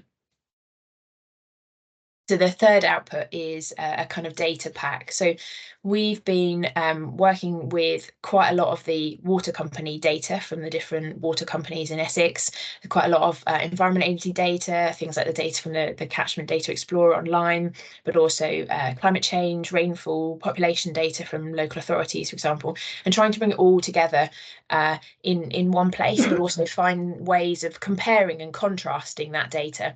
And that has been, it's been quite a challenge. It's a lot of data, all in quite different formats. And we're hoping that when we've brought that together in one place, that no one else will then have to go through that same process, and that we can make that data and some of the conclusions from that data easily available to future users. So again, hopefully a useful tool for catchment partners and parish councils. That's a kind of a quick summary of the outputs.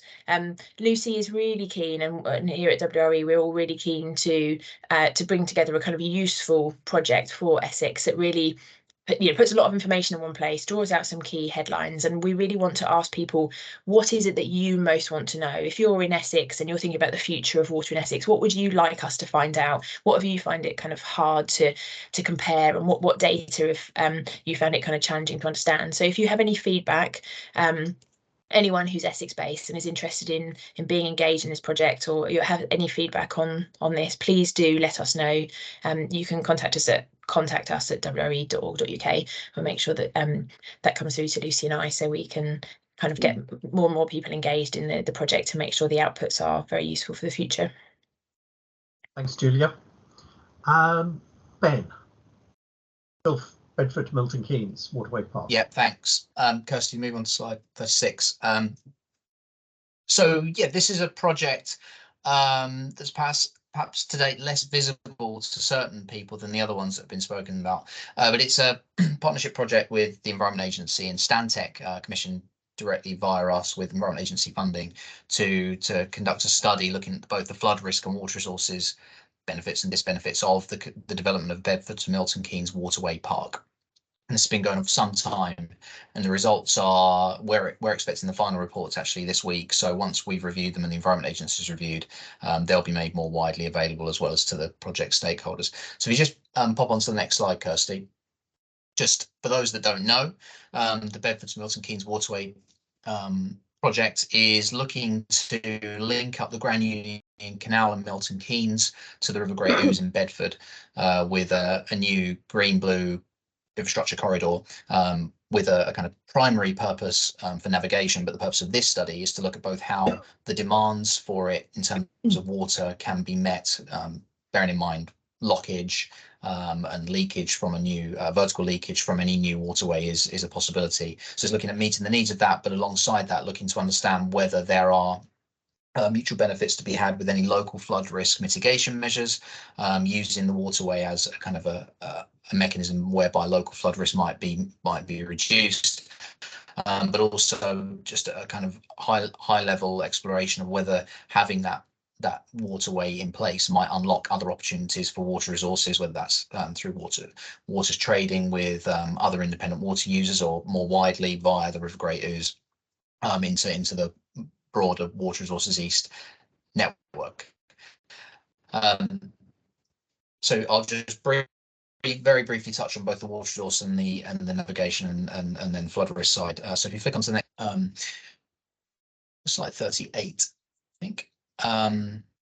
So from a water resources perspective, as I said, this phase of the study has looked at the water resource availability and related opportunities to meet the waterway's own water resources needs. I think the new design includes, in this roughly 24-25 kilometre stretch of waterway, in between 30 and 60 locks, depending on the specific design. So that's an awful lot of water passing west to east through that, with a range of back pumping arrangements as a waterway already. But it found that there is efficient with the catchment drawing on the Grand Union Canal and local watercourses feeding in from north and south to take that navigational water need. But in addition to that, there was an exploration of whether the Minworth effluent reuse scheme associated with the Grand Union Canal which is a strategic resource option going through the rapid gated process, might open up opportunities for this waterway to bring a larger volume of water into the Water Resources East region. So the conversation is very much open on that, but when these reports come out, you'll see that there is reference to the fact that there is something worth considering there. At the moment, the Grand Union Canal transfer to bring water down to affinity water is broadly only being considered for a public water supply and affinity water benefit. But with this scheme being, as it goes through its more fine and detailed development stages, there's definitely something that we need to be considering to make sure that we're unlocking all the potential benefits of that. Slide 39, Kirsty. I won't dwell on this, but just an interesting part of the project is that in providing this navigational link west to east, there is a hill to get over at Brogba, and a number of options have been considered, each with its own pros and cons. And the study, when it releases, you'll see debates those pros and cons. At the moment, the design looks at a series of locks, and the engineering feasibility of that and its knock-on benefits. But a number of potentially more interesting schemes were considered. On slide 40, Kirsty, from a flood risk perspective, this is an example of just one of the flood risk reaches that were considered in the study zones. But the purpose of this was really to identify potential opportunities to deliver both strategic and probably more commonly, as the studies found, local scale flood risk management solutions to existing communities and play a part in supporting planned growth. They're generally, the schemes and opportunities that have been identified, generally targeted at alleviating flood risk at that local level. But if all of these schemes were brought forward, there could be wider catchment benefits. And the final thing to say on slide 41, Kirsty, is that actually there is another slide. I won't even dwell on this because of time, but a review of the potential pros and cons of each of these flood risk and water resources benefits was played through, and what you'll see in the final plan is a recommendation of which to take forward for further study. On slide 42, Kirsty, the next steps with any project is to take this from concept designs and these desk studies into more detailed assessments, and build on the hydraulic modelling that this work has started. From a Water Resources East perspective, absolutely is to continue discussion on the Grand Union Canal and the opportunities that might unlock, and that's true of not just the Grand Union Canal, but all of the other strategic resource options that are coming forward through the gated process. And there is definitely a role for WRE to continue as we work in catchment level, and explore different needs, to continue working with EA and local abstractors and IDBs to understand whether there are potential benefits from a water resources perspective more locally, as well as that strategic regional level. So yeah, watch this space. The outputs will be available imminently in the coming weeks. Okay, thanks very much, Ben. We'll just take the questions that we have already within the Q&A. So there was one from Nathan, which was, it would be good if farm reservoirs could be designed to provide ecological benefit as well. Absolutely. So if we could see that as part of the core design, we would certainly fully support that. And then a question from Henry Cater. The Anglian region is already shown to have water resource shortages to meet the predicted need. So why are we considering water transfers out of the region to affinity water and others? We're not. So there are existing water transfers to affinity, but there aren't new water transfers out of region. Are there, Ben? No, at the moment our position is no additional export. Yeah, exactly. But we're looking to reaffirm that through another round of regional integration. Yes, and that was one of the. Yeah. So in early discussions, there was a proposal for a transfer, and that was one of the early decisions that the board took, which was absolutely, as you say, Henry, if we have so much pressure on water resources, why would we be looking to export any? So we're not looking to export any, but we might be looking to import some more. Ben, do you want to then just take us through the a proposal for the WRE's role in drought management? Yes. So Ben, are you back? This Sorry, has I thought we were having emerged some audio issues. Can you hear me now? Yes, we can. Okay. Yeah, we can hear you. Great. So yeah, this is something that's just really emerging over the last month or so, which has been positive. There's a desire for WRE with its multi-sector kind of engagement role and wide membership to organise and run a new drought management group to work alongside existing groups that look at operational drought management as and when dry periods emerge. This has come about through discussions initially with Anglian Water, but also the Environment Agency. And there does seem to be an appetite for it and a recognition that there's value to be added to having this different layer, both from an operational and from my perspective, to help unlock the thinking around how solutions that are developed during a period of an incident management, an operational management process can be taken and adopted as more long-term adaptation resilience measures. So that should be interesting. But the work that's being proposed and a paper's gone to our board as well comes down into two parts. So one is around playing a role on a kind of regular, semi-regular basis, looking at the current water situation, the future outlook, but not just from a public water supply, but from another, from a multi-section environmental perspective as well, building on the type of format that the Environment Agency uses. But also then a kind of second role that WRE would play in this, and that group would play, is identifying areas of potential water availability and opening up opportunities for water sharing. And the idea is that this isn't just to replicate what's out there in the public domain already. You know, Weekly Water Source has a website that ranks almost. It gives a relative view of how water trading between licenses might take place. The Environment Agency also has a mapping portal.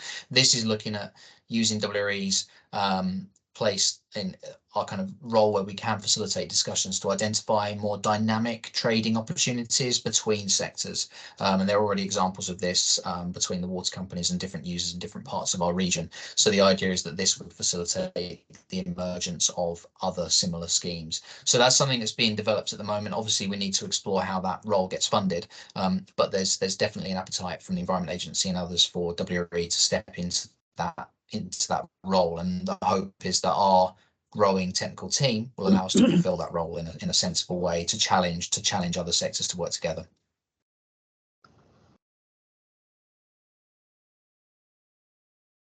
Thank you. Kelvin. Yeah, sorry, my Q&A is not working. Yeah, that whole point of you taking on that role, I think my issue, and we touched on this earlier, Paul, is, you know, the National Drought Group with the government have been trying to bring the water industry alongside the agency, so we actually manage drought and not, you know, manage water to, you know, a private company's ambition to be true.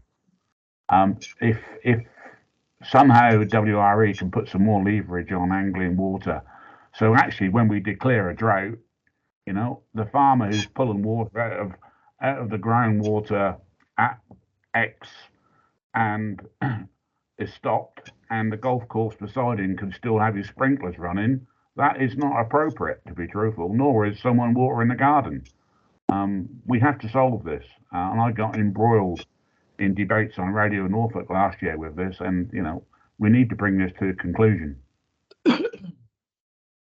Yeah. And I think that having forum at which this can be discussed is important, but recognizing that there are sort of existing structures and approaches that need to be managed as we go forward is going to be important. So I think we all felt for the Environment Agency, and I sit on these drought calls in the region, yeah, and we felt for the agency because they couldn't do anything about it. Yeah. No, I'm not saying you guys will, but I think you can say things that perhaps the agency can't. Yeah. Thank you. Okay, well, thank you very much for joining the call. If you still have questions or if there's points that you want to raise, then please do contact us. There is a contact at WRE, contact@wre.org.uk. So drop an email and somebody will come back to you and answer your queries. So thank you very much for participating. we'll continue to work and consult as we go forward. There's still a lot of work to be done in terms of developing the regional plan, and it will require further discussion and consultation with as wide a group as possible. So thank you very much, and look forward to continuing conversations with you as well. Thanks then. Bye. Thanks all. Cheers. Thanks everyone. Thank you.